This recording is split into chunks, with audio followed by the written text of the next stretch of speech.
Dus zoals aangekondigd zal het een mis zijn zonder preek. Ik heb al een preek gehouden voor de mis, om 5:30, in Frans. En dus een mis zonder preek. En dan de Nederlandse preek zal na de mis plaatsgrijpen.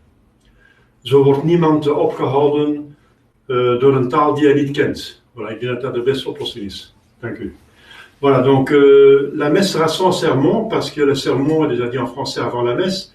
Et pour pas retarder les gens inutilement devant une langue qu'ils ne comprennent pas, je vais dire le sermon en néerlandais après la messe. Voilà, donc maintenant, alors tout le monde donc a ce qu'il doit avoir. Et sera donc la messe, les sermons seront diffusés après la messe sur mon site, ma chaîne YouTube. Voilà, si vous avez manqué le sermon, alors vous avez encore récupéré sur Internet. Merci.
Dus in de gelezen mis op zondag is er geen asperges mee, noch gebed voor de koning na de mis. Dans la messe lue, donc pas chantée, le dimanche, il n'y a pas d'asperges mais et pas de prière pour le roi après la messe en Belgique. Parce qu'en France, on ne fait plus de prière pour le roi, puisqu'il n'y en a plus officiellement. Mais en Belgique, on le fait normalement, donc après les messes chantées le dimanche.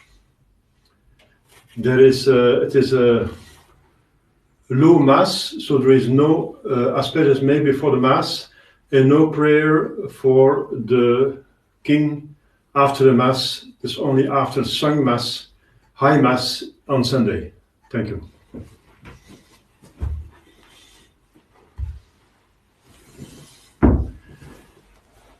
In nomine Patris, Filii, Spiritus Sancti, Amen. Introi volatare Dei. Ad Deum qui letificat juventutem mea. Iudicame Deus edicene causa mea, vincente non sancta, habom veniri quod doloso, erube me. Quia tu es Deus fortitudo mea, quare me repulisti et quare tristis in cedo, dum affligit me inimicus. Emite lucem tuam et veritatem tuam, ipsa me deduxerunt et aduxerunt, in montem sanctum tuum et in tabernacula tua. Et intro vivo ad altare Dei, ad Deum qui letificat juventutem mea. Confite vorti vincitera Deus Deus meus, quartis em Americae conturbas me. Spera in Deo, quonium ad huc confitebor illi, salutare fultus mei et Deus meus. Gloria Patri et Filio et Spiritu Sancto. Sic ut erat in principio et nunc et semper et in saecula saeculorum. Amen. Intui volatare Dei. Ad Deum qui letificat juventutem mea, Sanctorum nostrum in nomine Domini. qui fecit caelum et terram. Confiteor Dei potenti Beate Maria semper Virgini Beate Michael Cangelo Beate Baptiste Sanctis Apostolis Petro et Paulo omnibus sancta vobis frate peccavi venimes corrudatione verbet opere mea culpa mea maxima culpa idio precor Beata Mariam semper Virginem Beate Michaelem Arcangelo Beate Baptistam Sanctus Apostolos Petro et Paulo omnes sanctos vos fratres orare pro mea Dominum Deum nostrum. Misereatur tui omnipotens Deus, et demissis peccatis tuis perducat te ad vitam aeternam. Amen. Confiteor Deo omnipotenti, Beate Mariae semper Virgini, Beato Michaeli Arcangelo, Beato Ioanni Baptiste, Sanctis Apostolis Petro et Paulo, omnibus sanctes et tibi Pater, quia peccavi nimis cogitatione verbo et opere. Mea culpa, mea maxima culpa. Idio precor Beatam Mariam semper Virginem, Beatum Michaelem Arcangelum, Beatum Ioannem Baptistam, Sanctos Apostolos Petrum et Paulum, omnes sanctos, et te, Pater, orare pro me ad Dominum Deum nostrum. Miseriatur vesti nipotens Deus, et dimissis peccatis vestis pedicat volet vitam aeternam. Amen. In urgentiam absolutionem et remissione peccatorum nostrorum privat nobis omnipotens et misericors Dominus. Amen. Deus te conversus et edificabis nos. Et plex tua letabitur in te, Ostende nobis Domine misericordiam tuam. et salutare tuum da nobis, Domine exaudi orationem meam. et clamor meus a te veniat, Dominus vobiscum. et cum spiritu tuo. Oremus.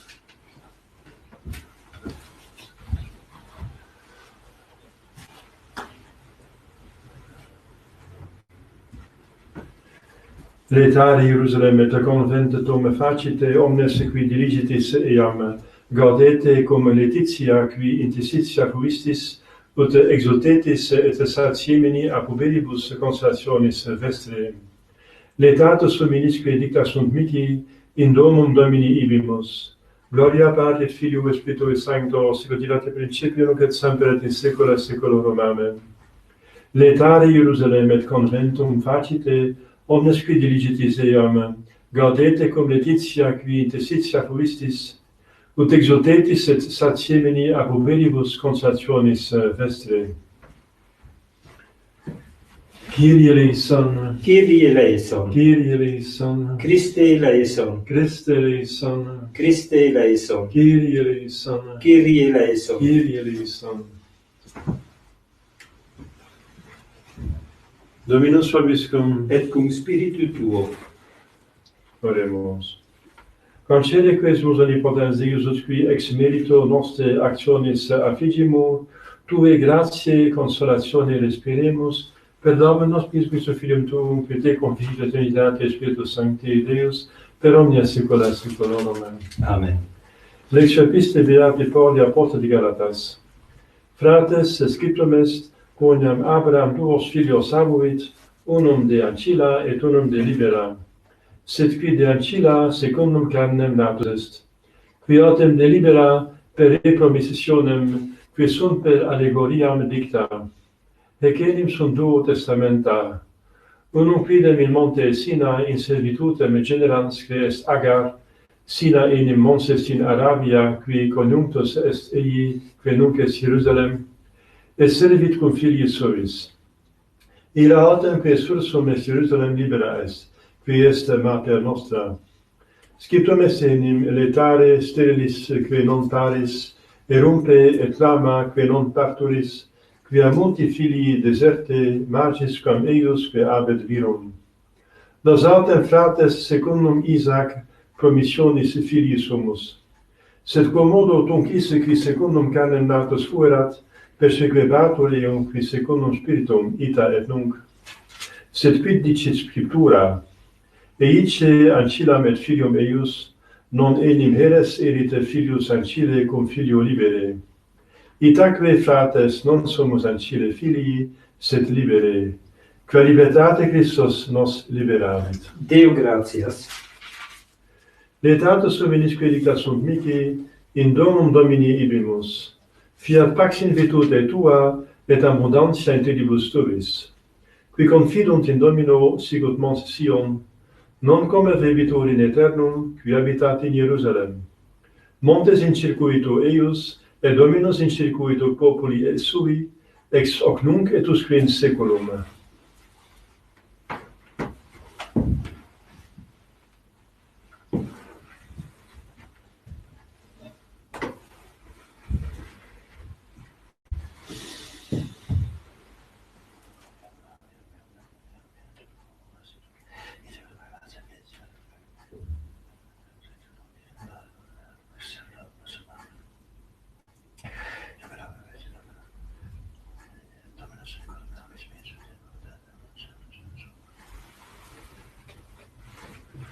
Dominus vobiscum, Et cum spiritu tuo. sequentia Sancti Evangelii secundum Ioannem. Gloria tibi, Domine. In illo tempore abiet Iesus trans mare Iulior Galileae quod est Tiberiadis.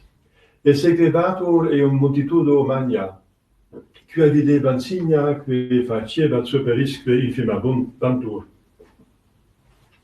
Subit ergo in montem Iesus, et tibi sedebat cum discipulis suis. Erat autem proximum Pascha dies festus Judeorum. Cum sublevasset ergo oculos Iesus, et vidisset quia multitudo maxima venit ad eum dixit ad Philippum, unde ememus panes ut manducent I.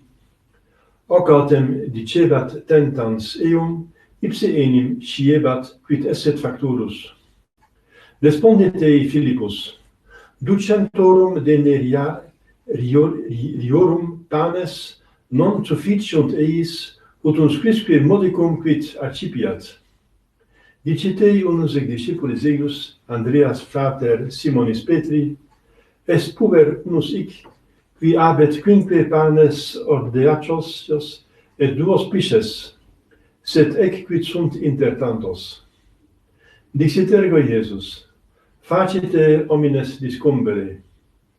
Erat autem plenum multum in loco. Discubuerunt ergo viri numero quasi quinque milia. Accipit ergo Iesus panes et cum gratias egisset, distribuit discumbentibus. Civiliter et expicibus quantum volebant. Ut autem impleti sunt dixit discipulis suis, colligite que superaverunt fragmenta ne pereant.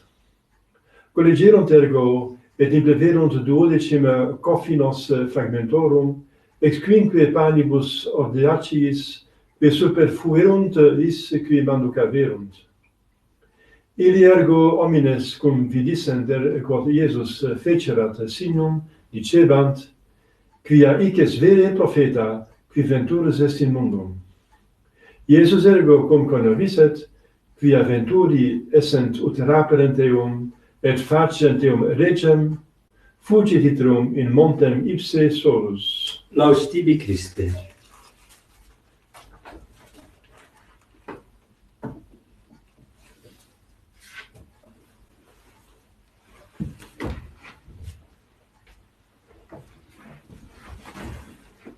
Credo in nom Deum, Pater omnipotentem, factorem celi et terrae, visibilium omnium et invisibilium, et in unum Dominum Iesum Christum, Filium Dei unigenitum, et ex Patre natum ante omnia saecula, Deum de Deo, lumen de lumine, Deum verum de Deo vero, genitum non factum consubstantialem Patri, perquam omnia facta sunt, qui propter nos homines et propter nostram salutem descendit in celis, et incarnatus est Spiritus Sancto ex Maria Virgine, et homo factus est, crucifixus etiam pro nobis sub Pontio Pilato passus et sepultus est, et resurrexit tertia dies secundum Scripturas, et ascendit in caelum, sedet ad dexteram Patris, et iterum venturus est cum gloria judicare vivus et mortuos, cuius regni non erit finis, et in Spiritum Sanctum Dominum et vivificantem,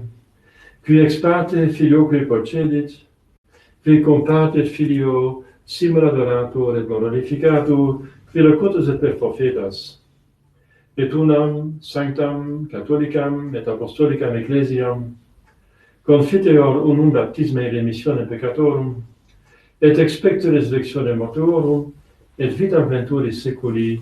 Amen.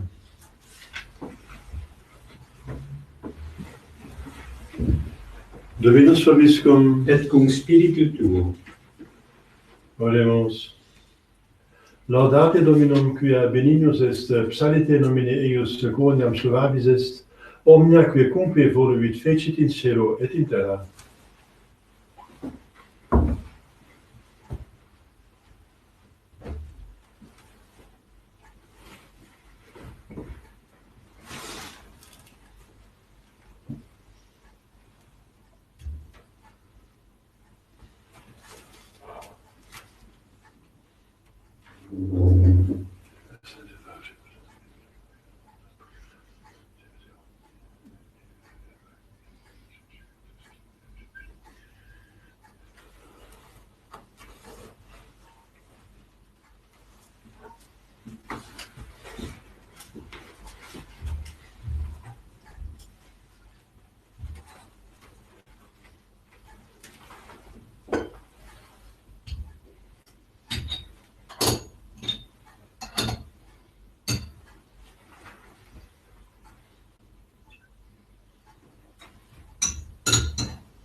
Orate, fratres.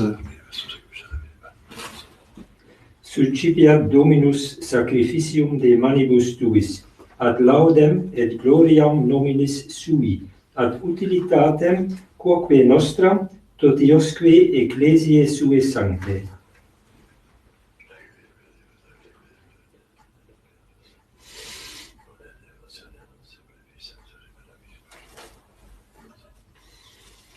Per omnia saecula saeculorum. Amen. Dominus vobiscum. Et cum spiritu tuo, Sursum corda. habemus ad Dominum, Gratiamus Domino Deo nostrum. dignum et justum est. Vere dignum et justum est, tecum et salutare nos tibi semper, gratias agere, Domine Sancte Pater, omnipotens et Deus, qui corporali unio visa comprimis mentem elevas virtutem largiris et premia per Christum Dominum nostrum, per quem majestatem tuam laudant angeli adorant dominationes, trium potestates, celi, cirumque virtutes angriata seraphim, socia exaltatione concelebrans, cum quibus et nostras voces, sur admite iubeas deprecamur, supplici confessione dicentes, Sanctus, Sanctus, Sanctus, Dominus Deus Sabaoth, plenis in celi et terra, gloria tua, Hosanna in excelsis, benedictus qui venit in nomine Domini, Hosanna in excelsis.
nobis conque peccatoribus,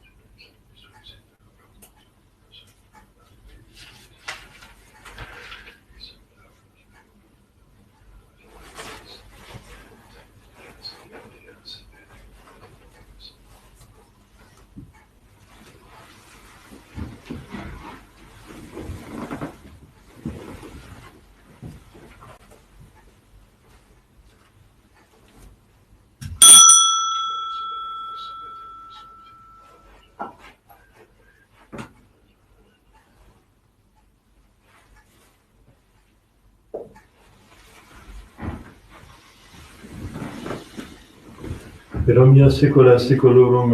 Amen. Oremus precepti salutaribus moniti et divina institutione formate deposicere.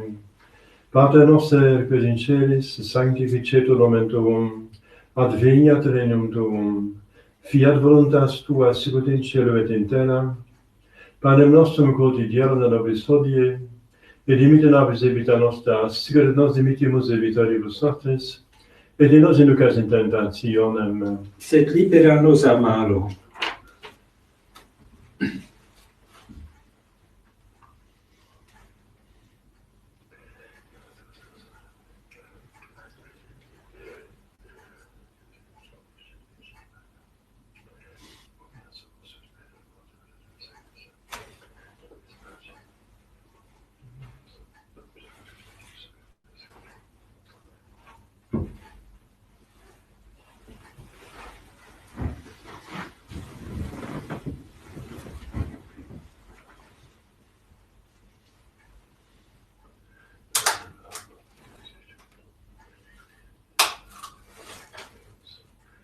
per omnia saecula saeculorum. Amen.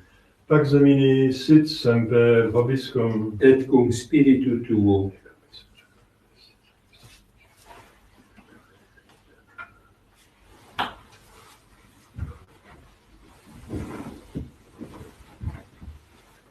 Agnus equitoris peccata mundi, Miserere nobis.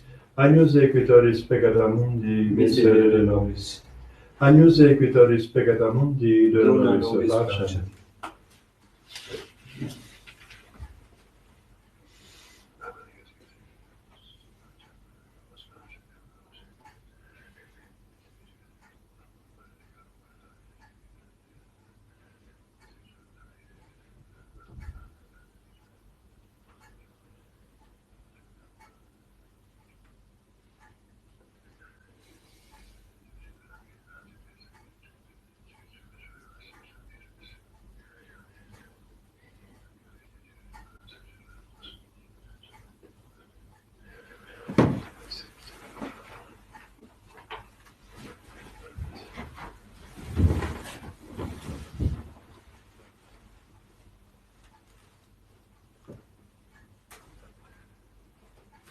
Domine non sum Deus. Domine non sum Deus. Domine non sum Deus.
Jerusalem qualificatur ut civitas, cuius participatio eius in ipsum, illucenem ascenderum tribus Domini, ad confitendum nomini tuo Domine.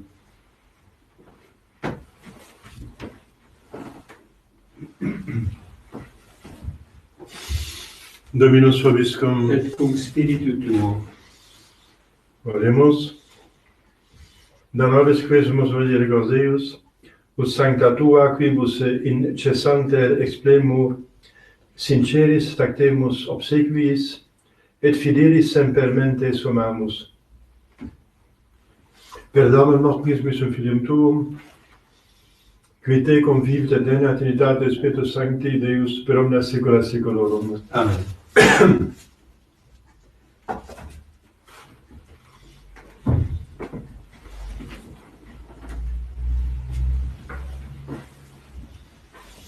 Dominus vobiscum. Et cum spiritu tuo. Ite missa est. Deo gratias.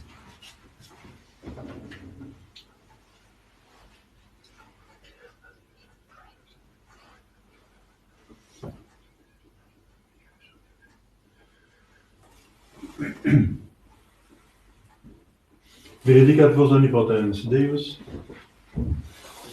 Pater et Filius et Spiritus Sanctus. Amen. Dominus vobiscum. Et cum spiritu tuo. Initium Sancti Evangelii secundum Ioannem. Gloria tibi, Domine. In principio erat verbum, et verbum erat apud Deum, et Deus erat verbum, hoc erat in principio apud Deum. Omnia per ipsum facta sunt, et in ipsum factum est, nihil quod factum est. In ipso vita erat, et vita erat lux hominum, et lux in tenebris lucet, et tenebrae non comprehenderunt. Quo homo missus a Deo, quo nomen Johannes. Ige venit in testimonium per iberet de lumine, ut omnes crederent per illum. Non erat ille lux, sed ut testimonium per iberet de lumine. Erat lux vera, que illuminat omnem hominem venientem in mundum. In mundo et mundo pepsum factus esser non se non cognovit. In propria venit et sui non receperunt. Quod autem receperunt eum, Dele Deis potestatem filos Dei fieri. Isque crerunt in nomine eius, qui non ex sanguinibus, neque ex voluntate carnis, neque ex voluntate viri, sed ex Deo nati sunt. Et verbum carum factum est, et habitavit in nobis, et videmus gloriam eius, gloria quasi unigeniti a Patre, plenum gratiae et veritatis. Deo gratias.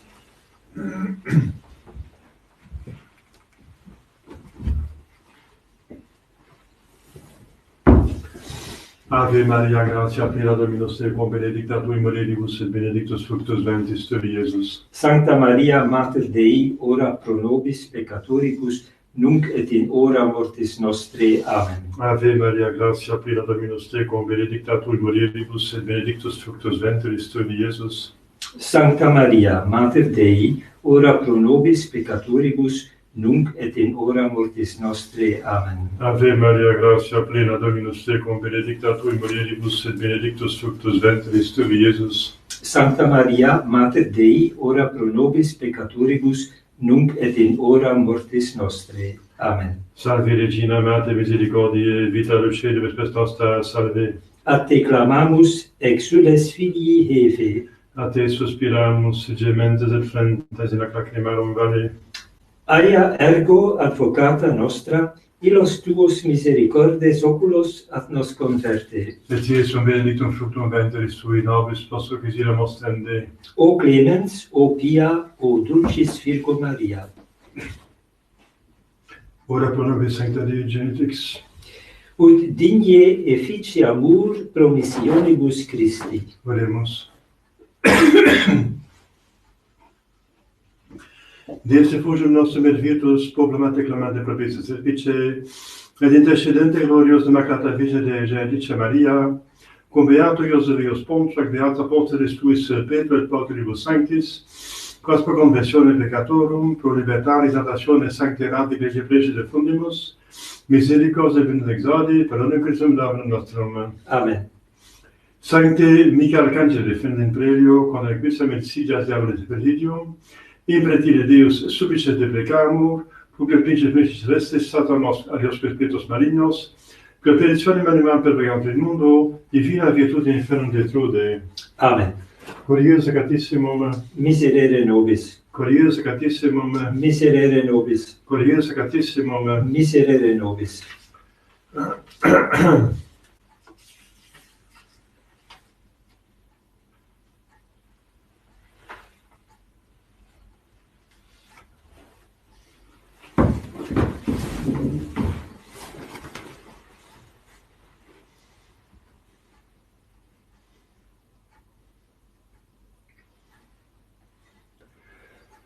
Ave Regina Celorum, Ave Domina Angelorum, Salve Radix, Salve Porta, exclamundo lux est orta, Gaude Virgo gloriosa, super omnes speciosa, Vale o valde decora, et pro nobis Christum ex ora.